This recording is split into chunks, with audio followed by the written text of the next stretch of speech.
کس سے مانگے کہاں جائیں، کس سے کہیں،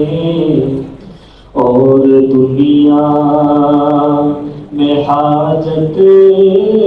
روا کون ہے، کس سے مانگے کہاں جائیں، کس سے کہیں، اور دنیا میں حاجت روا کون ہے، سب کا داتا ہے تو سب کو دیتا ہے تو، تیرے بندوں کا تیرے سوا کون ہے، کون سنتا ہے فریاد مظلوم کی، کس کے ہاتھوں میں کنجی ہے مقصوم کی، کون سنتا ہے فریاد مظلوم کی، کس کے ہاتھوں میں کنجی ہے مقصوم کی، رزق پہ کس کے پلتے ہیں شاہ و گدا، مسندارائے بز میں عطا کون ہے، رزق پہ کس کے پلتے ہیں شاہ و گدا، مسندارائے بز میں عطا کون ہے، انبیاء اولیاء اہل بیت نبی، تابعین و صحابہ پہ جب بنی گر کے سجدے میں سب نے یہی عرض کی،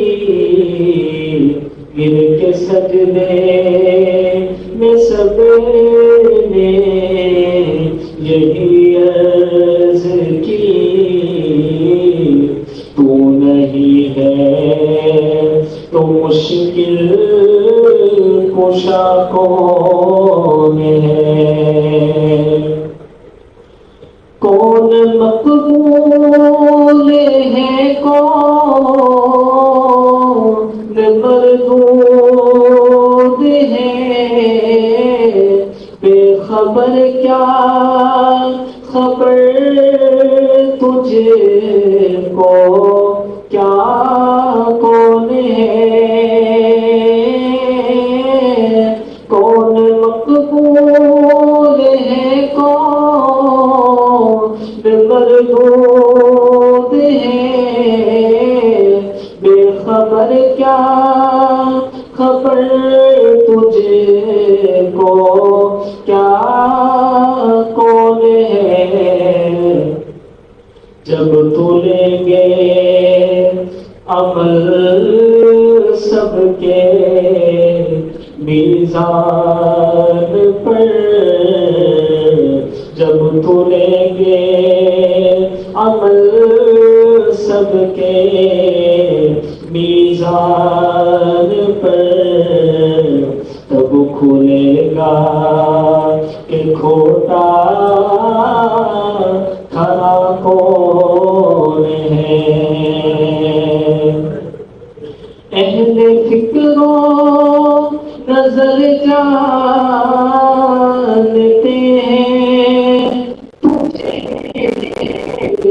کچھ نہ ہونے پہ بھی مانتے ہیں تجھے،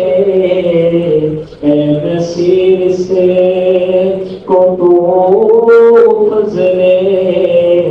باری سمجھے،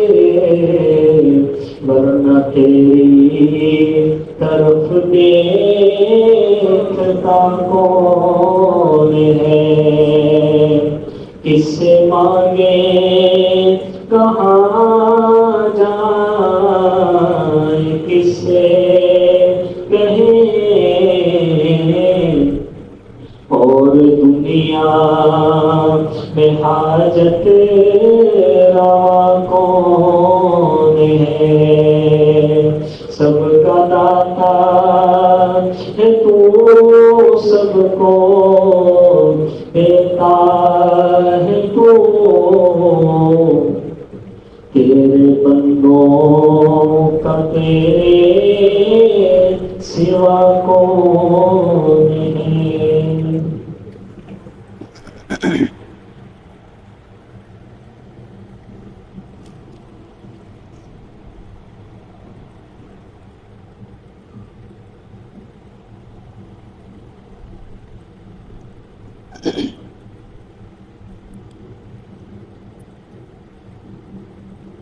اللہ پاک نے جو مہلت مجھے دے کر بھیجا، وہ مہلت ختم ہو چکی۔ موت کا فرشتہ آ پہنچا اور اس نے میری جان نکالنی شروع کی۔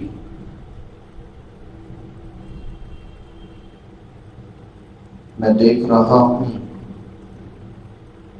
وہ میری جان کو قبض کر رہا ہے، لیکن میں بے بس ہوں، کچھ کر نہیں سکتا۔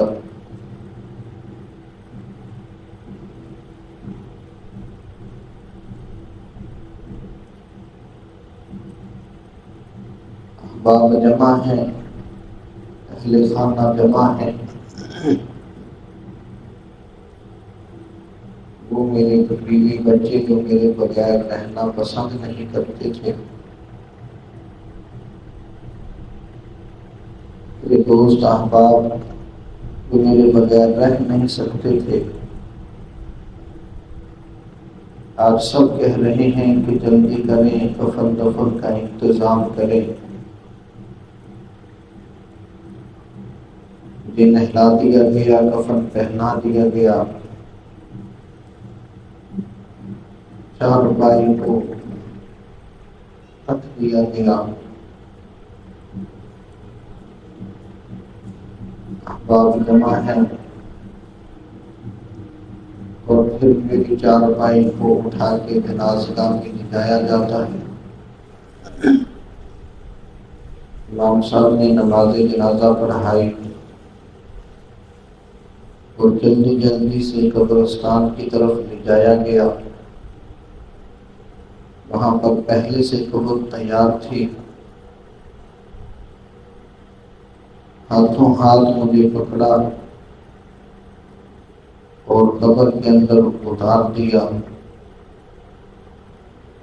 اور پھر منو مٹی اس کے اوپر ڈال دی گئی، قبر کو بند کر دیا گیا۔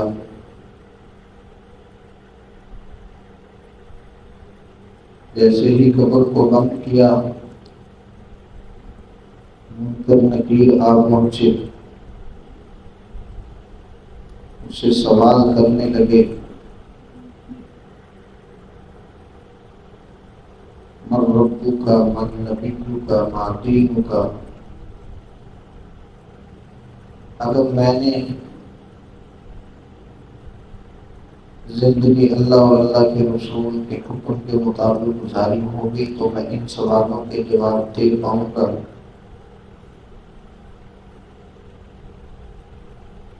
اور اگر میں نے دنیا میں زندگی غفلت سے گزاری، اپنی مرضی سے گزاری، تو خطرہ ہے اس بات کا کہ میں منکر نکیر کے سوالوں کے جواب میں یہ کہہ دوں لا ادری، میں نہیں جانتا۔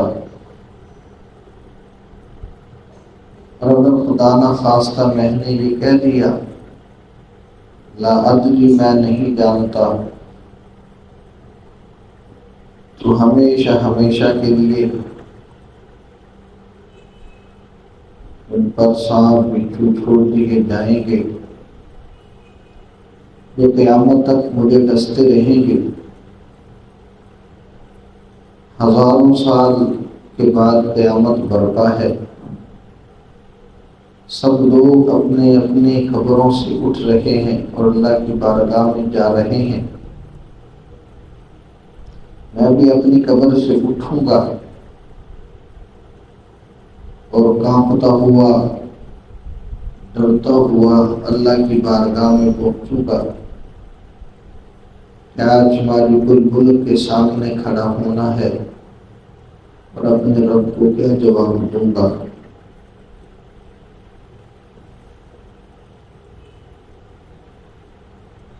اگر میں نے اپنی زندگی کو سنبھال کر گزارا ہوگا تو کل قیامت کے دن اللہ رب العزت کی رحمت ہمارا استقبال کرے گی، اور اگر خدا نخواستہ ہم اللہ کو، اپنے مالک کو، اپنے خالق کو ناراض کر کے گئے، خطرہ ہے اس بات کا کہ اللہ رب العزت ہماری طرف نظر رحمت نہ فرمائے، اور اگر اللہ رب العزت نے نظر رحمت نہ فرمائی تو پھر میرے لیے وہاں پر میرے بچاؤ کے لیے کوئی سہارا مجھے نظر نہیں آتا۔